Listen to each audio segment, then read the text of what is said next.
Olá, boa noite a todos. Quem fala é Ezequiel Mota e estamos mais uma vez aqui para desenvolvermos a palestra pela Casa Espírita Maria de Nazaré. Segunda-feira, uma segunda-feira muito bonita, de muito sol, um entardecer maravilhoso. E hoje na Casa Espírita nós temos a atividade de assistência espiritual, na qual os nossos irmãos desencarnados, especialmente, são atendidos pela equipe espiritual que coordena as atividades na nossa Casa Espírita. E também, na oportunidade em que há a presença dos médiuns, também com a participação direto nossa encarnada. Entretanto, nesse período de isolamento social, nossa casa está fechada, então as atividades elas continuam ocorrendo apenas contando com os nossos irmãos espirituais. Mas nós podemos participar emitindo vibrações e hoje é um dia especial para que a gente possa fazer isso, para doarmos as nossas melhores vibrações para que os coordenadores espirituais possam usar essas energias para o atendimento aos nossos irmãos necessitados. O tema da palestra de hoje é Não julgueis para não serdes julgados, que consta no capítulo 10 do Evangelho segundo o Espiritismo, cujo título é Bem-aventurados os misericordiosos, e os itens são 11 a 13. Que é esse, não julgueis para não serem julgados. Então nós vamos agora fazer uma oração, mas só um segundinho, gente.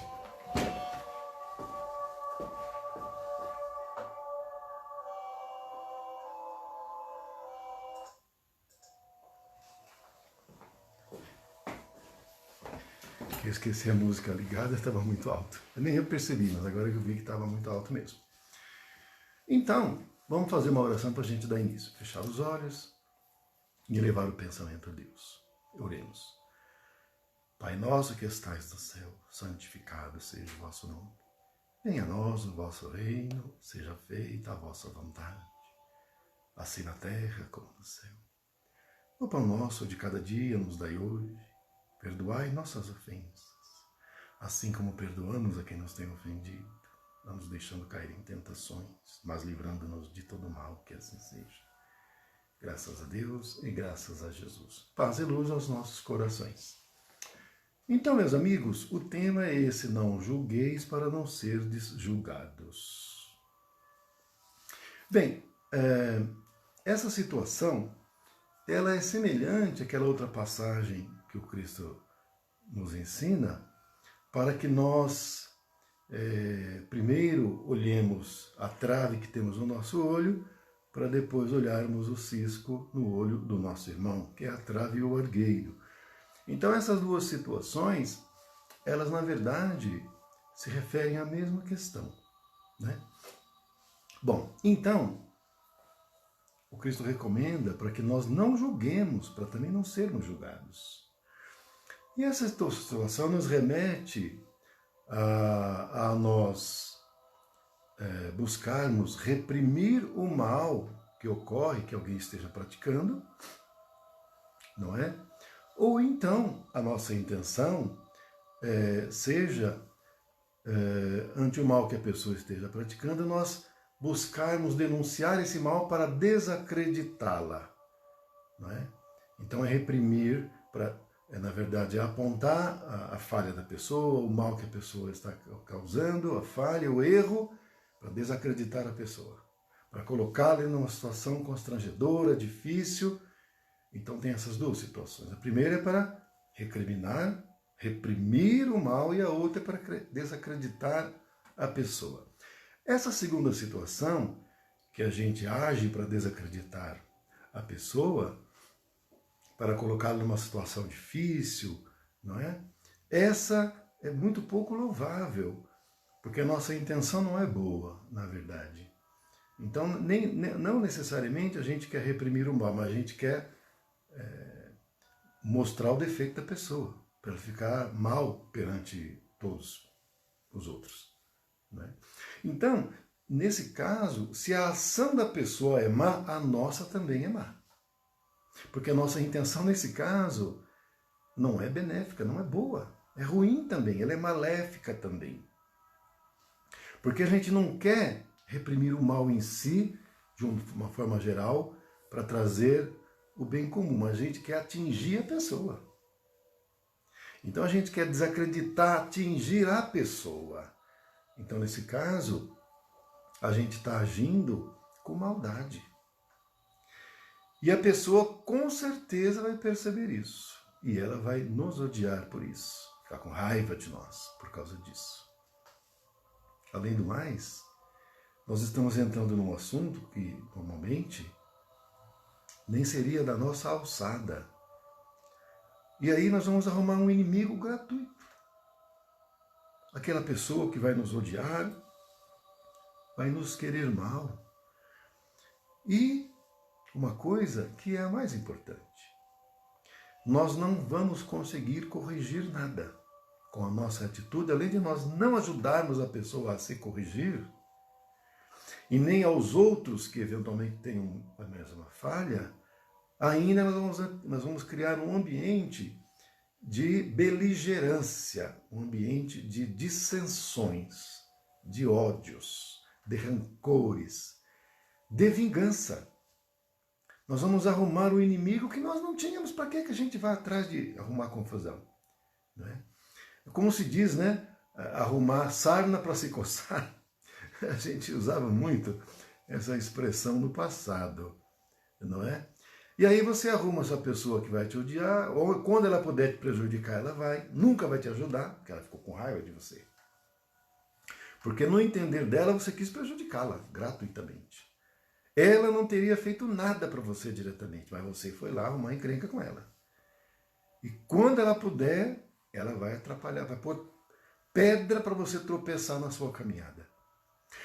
Quando ela não for uma pessoa maldosa, porque se ela for, ela te terá como um inimigo. Aí, meu amigo, meu irmão, a situação fica muito difícil. Porque o inimigo, o que ele faz? Persegue. Persegue. E ele vai te perseguir, estando encarnado ou desencarnado. Você já pensou arrumar um inimigo desse? Como é que você vai arrumar esse negócio? É difícil, né? Quando bastava você ficar na sua. Ficar na sua. Então, essa situação de a gente buscar desacreditar a pessoa pela ação dela, eventualmente maléfica, essa a gente tem que descartar. Sair, fugir dela. Porque vai ser problema para nós, problema para o outro. E sabe-se lá mais para quem, porque a pessoa muitas vezes não consegue te atingir, atinge aqueles que estão perto de você, de quem você ama. Aí ele atingindo aqueles, né, você vai sentir a dor, que ele não consegue fazer a dor em você, faz naquele que você gosta. Então, cuidado. Né? Como diz minha mãe, todo cuidado é pouco. A outra situação é um pouco diferente, é quando a gente age para reprimir o mal. Bom, nessa circunstância, há dois fatores. Então, o primeiro é quando a gente tem o dever de reprimir o mal. Aí nós temos o dever. Por exemplo, a autoridade judiciária, a autoridade policial, quando alguém comete um crime, uma infração legal, portanto comete o mal, o delegado, o policial, o juiz, eles têm o dever, têm a obrigação de reprimir. Mesmo que eles ainda apresentem falhas de caráter. Não é? Então, vamos dizer que uma pessoa se embriague e, por causa da embriaguez, ela arrumou uma confusão, bateu em todo mundo, quebrou o bar, enfim. Mas vamos dizer que esse juiz, ele também beba, se embriaga de vez em quando lá e tal, e ele fica meio assim desconfortável com aquela situação que ele vai julgar. Ele pode falar, ah, não, mas eu bebo também, às vezes eu me excebo, então eu não vou julgar isso, vamos deixar isso para lá. Pode? Não, não pode. Porque ele está na condição de autoridade. Aí ele tem o dever de reprimir. É outra coisa totalmente diferente. A outra, por exemplo, é aquela autoridade eclesiástica. Então, a pessoa, por exemplo, cometeu um pecado, seja lá qual for, e vai se confessar com o padre. Vai lá na sacristia e vai lá se confessar com o padre. Aí a pessoa conta lá, né, o que fez, aquela coisa toda. Aí o padre puxa na cabeça, na memória dele, não é? E aí ele começa se questionar, puxa vida, mas isso que ele fez eu já fiz também, ah meu Deus, e agora? O padre não tem alternativa, ele tem que mandar lá rezar o Pai Nosso, Ave Maria, e falar para a pessoa e corrigir aquilo, mesmo o padre também tendo falhas de caráter. Por quê? Porque o padre também está na condição de autoridade, então daí é diferente. Ou então, algum aluno na escola fez alguma coisa lá e tal. Eu até vou dar um exemplo para vocês, que eu já contei em uma outra ocasião. A Alessandra vai dar risada. Vai vendo só, gente. Quem me contou essa história foi o seu Louro, saudoso e querido, meu grande amigo do peito, seu Lorei Novasi. Que saudade dele. Grande amigo, ele mora aqui no meu coração. Bom, seu Louro me conta então que lá funcionava a escola, no Batuíra e tal, e aí uma criança, um garoto, foi pego fumando no banheiro, a pessoa pegou ele lá e levou lá para seu Louro, não é? Chamar a atenção dele. Mas naquela época, isso tem muito tempo, né? Muito tempo atrás, naquela época o seu Louro fumava. O seu Louro fumava e ainda estava com o cinzeiro lá, tinha acabado de apagar um cigarro. Trouxeram o menino. E aí explicou o que era, ele ficou pensando, meu Deus do céu, eu acabei de pagar o meu cigarro, vou ter que chamar a atenção desse menino por causa disso. Ele falou que com grande constrangimento chamou a atenção do garoto, mas ele estava na condição e no dever de reprimir aquela ação do aluno. Então, isso é uma coisa. Quando a gente está na condição de autoridade e passa a ter, então, o dever de reprimir, aí nós temos que reprimir, independentemente da nossa condição moral.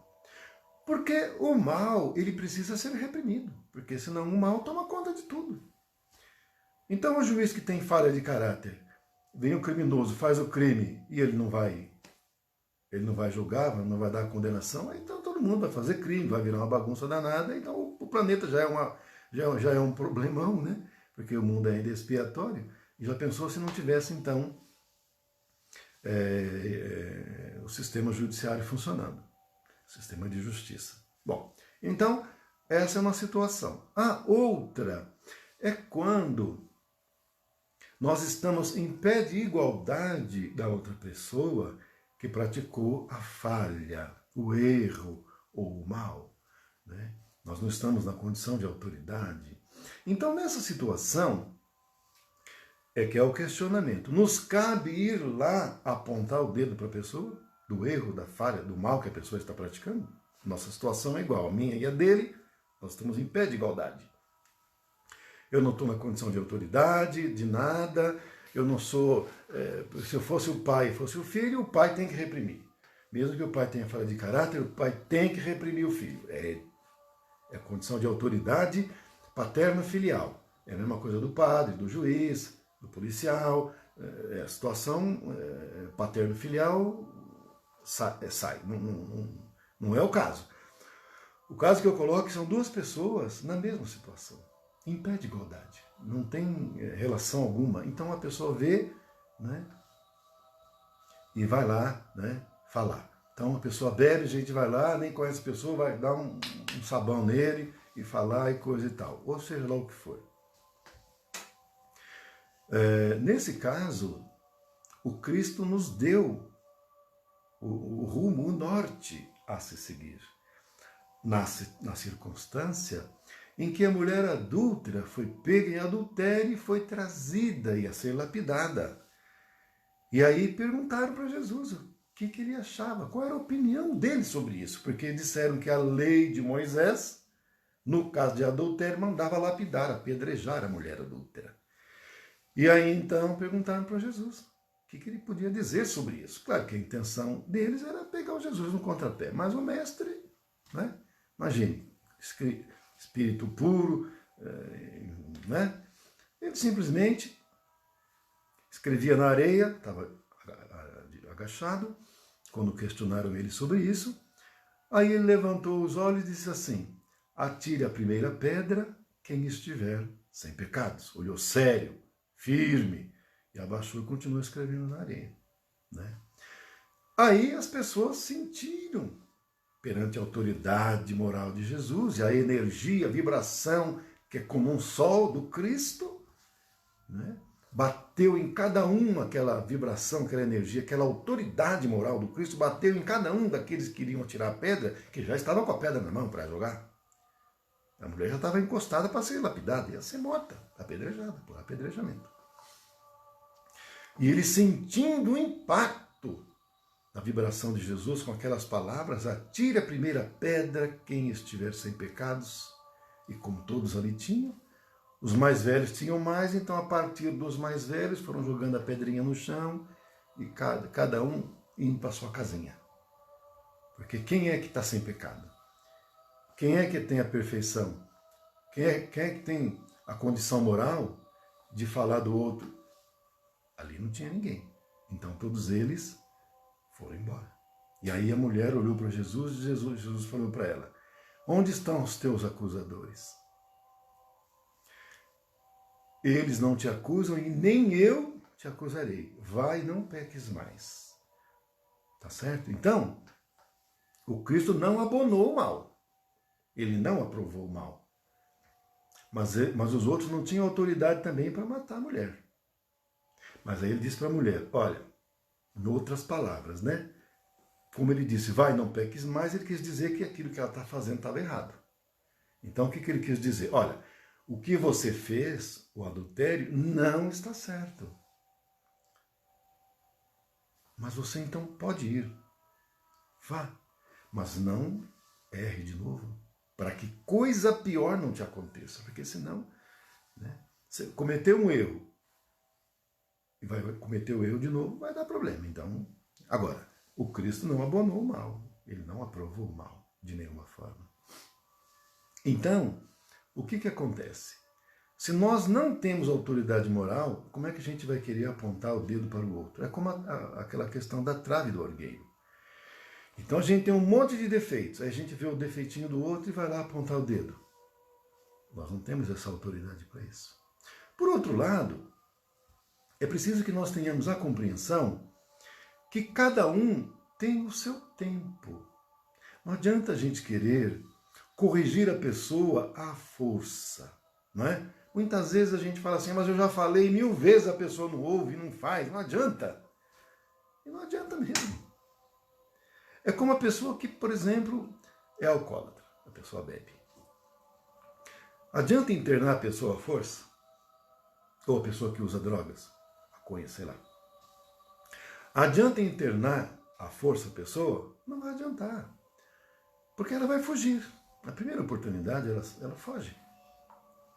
É inútil isso. A gente já viu isso inúmeras vezes.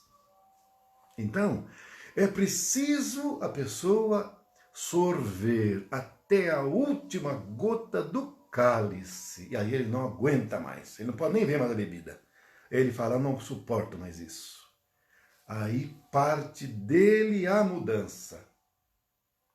Por que os nossos irmãos, os caravaneiros da luz, não vão lá no umbral e resgatam a todos? Eles não resgatam a todos. Não resgatam a todos. Quem leu o livro Nosso Lar, ou viu o filme, pôde verificar isso muito claramente. O André Luiz, segundo ele mesmo relata, ficou 8 anos no umbral. Por que ele não foi resgatado antes? A mãe dele cansou de interceder por ele, mas não foi resgatado. Porque ele precisou sofrer, precisou penar, para aí ele se conscientizar e aí ele clamar, ele rogar, ele pedir, porque daí ele parte dele. Não adiantou a mãe dele pedir, precisava partir dele o clamor. Quando isso aconteceu, aí vieram os irmãos lá do nosso lar, caravaneiros, aí o resgataram, ele ficou agradecido, ficou feliz, né? E foi. Quando ele chegou no nosso lar, ele ficou agradecidíssimo, depois começou a trabalhar lá. Mas vejam um outro exemplo. Depois que passou um tempo, André Luiz já estava lá, inclusive já estava trabalhando, foi resgatada uma sobrinha do Lísias, que era um dos que tinha resgatado André Luiz. E essa sobrinha do Lísias tinha um noivo, e ela desencarnou, o noivo continuava lá encarnado. Só que ela foi resgatada antes da hora, na verdade, sabe? Ficaram com pena dela e tudo, e coração foi lá e pegaram. O que aconteceu? Ela fugiu do nosso lar. Então não adianta, é igual a pessoa que é internada à força no hospital porque bebe, porque usa drogas. Não adianta nada. E quando foram buscar o André Luiz lá, até quando ele já estava na maca, um dos ajudantes que carregavam a maca falou assim, mas por que a gente não pega os outros? Ah, tá tudo aí, coitado, vamos pegar. Né? E aí foi dito, ainda não é a hora deles. Não adianta a gente querer levar. E quando eles estavam levando André Luiz, os outros que ficaram lá ficaram com imprecações, xingando, falando palavrões. Então não adianta. Não resolve. Por quê? Porque todo mundo tem o seu tempo. E o tempo de cada um não é igual. Então não adianta mesmo falar para a pessoa, porque ela não vai ouvir. Porque a sintonia dela é outra ainda. Então se a sintonia dela ainda é com o mal, é com a bebida, é com a droga, não é? O maconheiro só gosta de andar com o maconheiro, eu sempre digo isso. Né? Quem que é o bacana para o maconheiro? São os amigos dele. Pai e mãe é careta. Os amigos que estudam, estão na escola, são caretas. Bom é quem usa droga junto com ele, fuma maconha. Esses são os bons, porque a sintonia dele ainda é outra. Então só quando ele sair daquela sintonia, e aí isso tem um tempo para isso, às vezes passa de uma encarnação, ou até mais. E aí a pessoa, ela se cansa de padecer, porque vai padecer. E aí ela mesma vai mudar por si. Então não adianta forçar ninguém a nada. Tudo que é forçado não dá certo. Né? O Pai, Deus, nos concedeu o livre-arbítrio, Ele não nos força a nada. Mas Ele não nos deixa de amar. Mesmo a gente fazendo escolhas erradas, Deus continua nos amando do mesmo jeito, porque o amor de Deus é infinito. É infinito. Então, acontece que é preciso respeitar o tempo de cada um. Né? Agora, isso nos remete ao quê? À indulgência, que é uma caridade. A indulgência da caridade. Né? Que é de ser misericordioso, que é de compreender, ter compaixão. Né? Então, por exemplo, a gente vai fazer entrega lá de lanche ou de marmita para as pessoas que estão em condição de rua. Então você vê aquela pessoa naquela situação, você vai dar um sermão na pessoa? Não vai. O que você faz? Você ajuda. Ajuda. O que você puder ajudar, ela não tem água? Dá água. Ela tem assim um alimento? Dá o alimento. Se ela se mostrar receptiva, você fala alguma coisa para ela para ajudar, não para criticar. Não para apontar o dedo, porque isso já está cheio que faz. Né? Então, se você verificar que há um espaço para você fazer isso, faça. Mas para apoiar, para amparar, para levar uma palavra de consolo, de esperança, né? Para fortalecer a pessoa. Uma vez, quando eu fui realizar uma tarefa dessa, encontrei um homem, e aí comecei a conversar com ele. E na conversa ele falou por que ele estava naquela situação. Ele falou que foi traído pela mulher, aquela coisa toda, ele largou tudo, foi embora, tinha criança pequena, tudo tal. Né? Surgiu um ensejo de eu falar para ele, mas quem sabe você não se reergue, você não tem outros familiares? Ah, eu tenho, estão lá em Minas e tal. Eu comecei a travar uma conversa com ele, mas em nenhum momento eu recriminei, porque não é o caso. Né?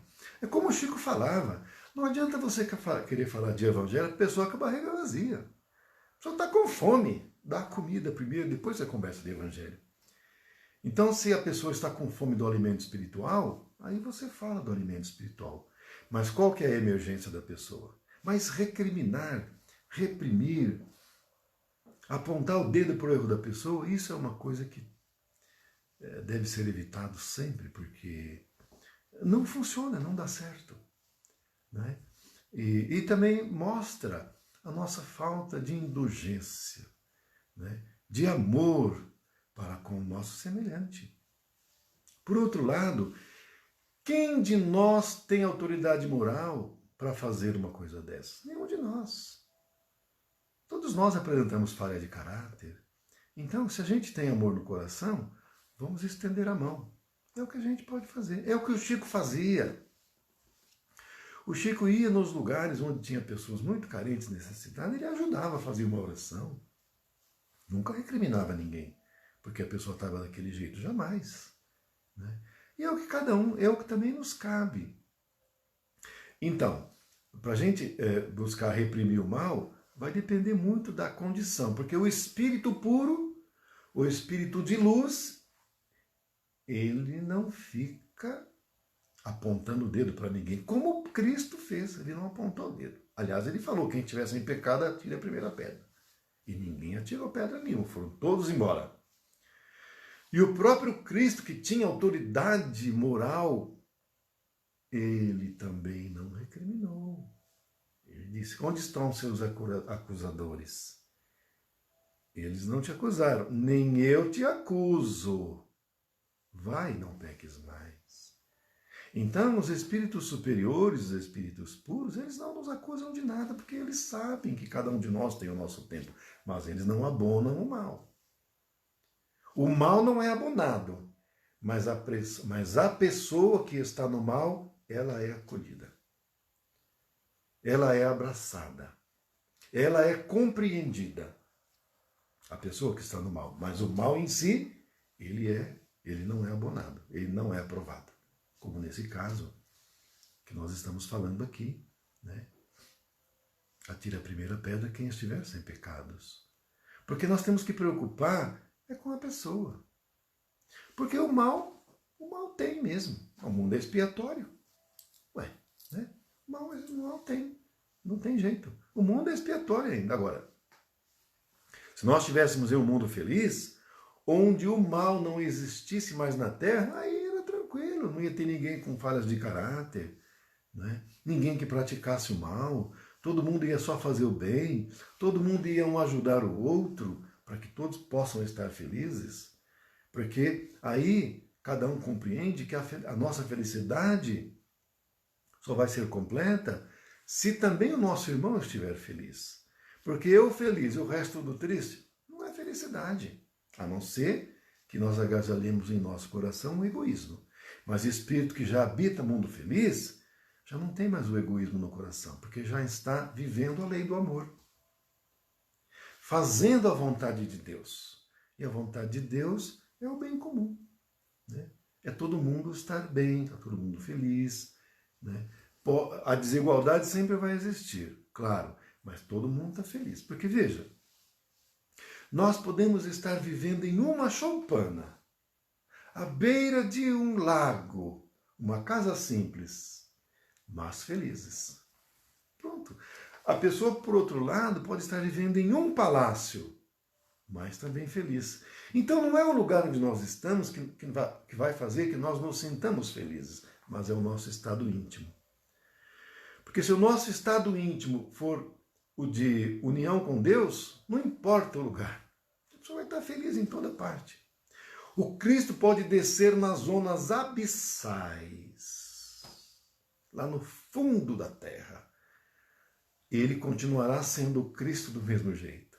Continuará irradiando vibrações de luz e de amor, seja lá ou seja nos mundos celestes. Então, cada um é o que é. Por isso, não adianta a gente querer recriminar e nem corrigir ninguém à força, se nós não temos a condição moral para isso, ou se nós não estivermos na condição de autoridade. E aí, então, nessa outra situação, passaríamos a ter o dever, que aí é diferente, não é? Então, sobre esse tema, era o que eu tinha para trazer para a nossa reflexão, ok? E, como eu disse ontem, que eu ia trazer para vocês a questão da palestra de sexta, ficou resolvido. Se houver alguma mudança, eu aviso, mas ficou resolvido assim. O Dr. Elcio vai fazer uma palestra às 20 horas no canal do YouTube da nossa Casa Espírita, a partir das 20 horas, com o tema Regressão de Vidas Passadas. A palestra dele dura mais ou menos 1 hora e pouquinho, e aí vão ficar aí 30, 20 minutos para perguntas, né? Porque muitas pessoas às vezes têm um caso, outro, alguma dúvida, alguma pergunta, mas normalmente as perguntas elas acabam todas sendo respondidas com a própria palestra. Então, eventualmente, se houver alguma dúvida ainda que restar, aí então vão ser selecionadas, porque dependendo da quantidade de perguntas, evidentemente que não dá para responder todas, então vamos selecionar algumas e ele então responde, conforme ele considerar que é o caso, né? E na sexta-feira, então, eu faço a palestra normal às 18 horas, o tema evangélico normal da nossa pauta, mas aí às 20 horas tem a palestra do Dr. Elcio. E aí, então, a gente fica convidado já para assistir, porque a Dr. Elcio é uma figura, é uma pessoa muito bacana, quem o conhece sabe como ele é, então é isso. Bom, e aí também eu tenho outro convidado, que é o Dr. Rubens Gonçalves, né? É o nosso professor de apometria, eu convidei, ele deve responder ainda hoje. Eu convidei para ele fazer uma palestra para nós, então a ideia seria na outra sexta, dia 3, porque essa agora é 26. Aí a outra seria dia 3 de julho já. Vamos ver, se der certo, ele responder que sim, aí dia 3 de julho, também às 20 horas, ele faria para nós a palestra. O tema é palpitante, né? Que seria a relação do flúor, a influência do flúor com a glândula pineal, né? Então é um tema muito legal e ficou dele me dar uma resposta. Caso ele fique desconfortável, porque é um tema difícil esse, viu? Eu dei uma olhada assim, é um tema que para desenvolver numa palestra é um tema um pouco difícil. Se ele achar que fica desconfortável, eu vou pedir para ele fazer a palestra Física Quântica e Espiritismo, que também é muito legal. Eu acho que esse outro tema ele está mais familiarizado, para ele talvez fique mais fácil. De toda maneira, é isso. Bom, amanhã e na quarta-feira, o Sérgio e a Fabiana vão fazer a palestra. Na quinta-feira, o João e a Vânia é que o farão, sempre às 18 horas. Então, era isso. Vamos fazer uma oração para a gente, então, finalizar essa palestra. Ave Maria, cheia de graça, o Senhor é convosco. Bendita sois vós entre as mulheres. Bendito é o fruto do vosso ventre, Jesus. Santa Maria, Mãe de Jesus, rogai por nós, os seus filhos, agora e na hora de nosso desencarne, que assim seja. Graças a Deus e graças a Jesus. Paz e luz, gente. Então, uma boa semana para todos nós. Fiquem com Deus e obrigado.